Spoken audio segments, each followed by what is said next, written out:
Right, so just a quick video on something that could happen over the weekend. Okay, so don't want to try and predict the future, but this is something that does happen with people, and when you have someone that's keeping you accountable, it can really help. Okay, so the thing is the fuck it button. Okay, and I have a video that I'm going to show up on Instagram, hopefully in the next week or two on this, but I'm going to go into a little bit more detail with it here. So what is the fuck button? Fuck button is where you have done everything well for a week or two. Okay, so in my head, I'm thinking of the bank holiday weekend this weekend. You're after making, say, 2 weeks of solid progress, working really hard, doing everything correct. You're starting to notice that clothes are maybe a bit looser, your weight is slightly coming down after 2 weeks. If you're nailing everything on point, and all of a sudden you are out Saturday night or out Sunday night or out for food or whatever that is, and then you step on the scales Sunday or Monday and weight shoots up.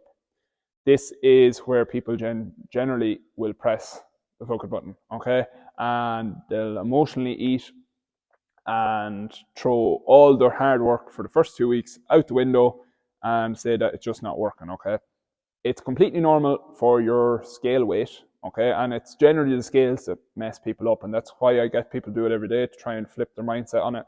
Your scale weight, like I sent in a document earlier at the start, will go up and down for a whole host of reasons. If you go out, if you eat more food, especially carbohydrates, because they hold on to more water weight in the body will obviously add to more weight on the scales. That's not me telling you to cut out carbs. I'm just telling you the way it works. You can eat carbs, you can eat bread, you can eat whatever you want. It doesn't really make a difference. Once you're within your calories, you will lose body fat. But yeah, it's unrealistic expectations that generally put people off thinking that weight loss is going to go like that. It doesn't go like that. It goes up and down and up and down. But if you can consistently nail some of those daily habits that I set you for not just 6 weeks, continue it on yourself 6 months' time, that's where you'll see that you might have started here, you will have gone down, up, down, up, down, up. And if you do it consistently for about 6 months, 2 months to 6 months, you will notice that your starting point here to your, we won't say end point, but where you get to will be a lot lower with regards to weight. Sometimes if you're putting on more muscle, which is beneficial too, your weight actually won't go down that much, but your body might change.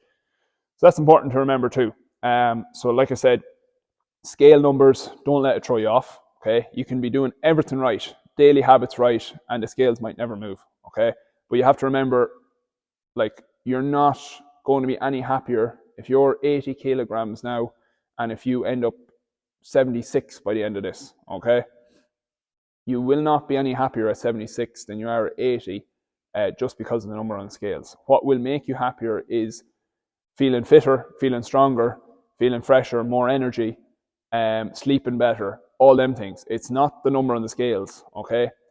Maybe if you look a little bit leaner, stuff like that, that can make you happy too, because it's confidence.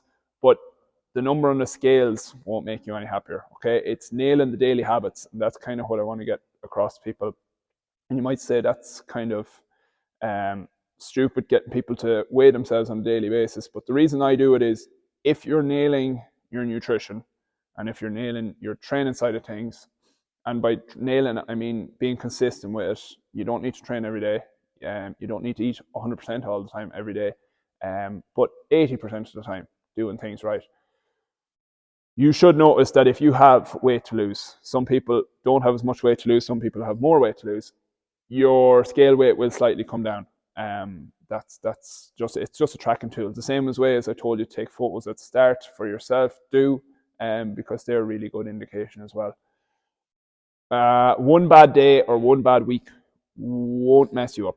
Okay, the whole point of what I want to get across to people as well is that it's not the Sunday night that messes you up. Okay, when you press that fuck it button, it's the next week or 2 weeks or 3 weeks after it where you don't get back into your normal routine that messes people up. So don't let one bad day or one bad week mess you up at all. It's getting back on track that's the most important thing. It's the slower it takes you to get back on track, the more you will mess up. What I would say is it happens to everyone. Well, it can happen to everyone pressing the fuck button. Most people will at some stage. When it happens, it's generally because people are too restrictive. So they cut out so much food, then all of a sudden they have a shit day at work or a shit day at home or whatever it is, and the floodgates open, and the first thing they go to is the thing that they're after cutting out for so long because motivation was higher. It was easier to keep it at bay. So just for example, chocolate. Okay, they cut out chocolate for 2 weeks. Everything's going great, but they love chocolate. Then something shit happens, and all of a sudden, chocolate is the comfort food. So what I would rather people do is include the chocolate daily, so that it's not longing for it all the time. That sort of way. Okay, so don't be too restrictive. That's another thing I would kind of try and get across. Kind of my next point, I'm just looking at a board behind there. The next point would be fat loss is not linear. Okay, so like I said at the start, you could start here, you could end up here after 2 weeks, but if you consistently do the daily habits, you'll come down. Okay. Then the healthy habits, healthy lifestyle, and then just enjoy the journey. That's another video I need to do. Okay, so like I said, you're not going to be any happier at 76 kg if you started at 80 kg. Dropping that 4 kilograms is not going to make you happy. It's the lifestyle, it's the habits, it's having more energy, it's being able to play with kids, it's all them things that will make you happy, not 4 kilograms. The number on a scale, it's just a number. So that's kind of what I want to get across this video. So bank holidays, birthdays, holidays, weddings, hens, stags, whatever it is, you will not mess up in a day or a week or even a month. It's if a day leads into weeks, if a week leads into months, it's if a month of poor habits leads into a year. That's where you mess up. So just get back on track as quickly as possible. And if you have any questions on this video, please shout.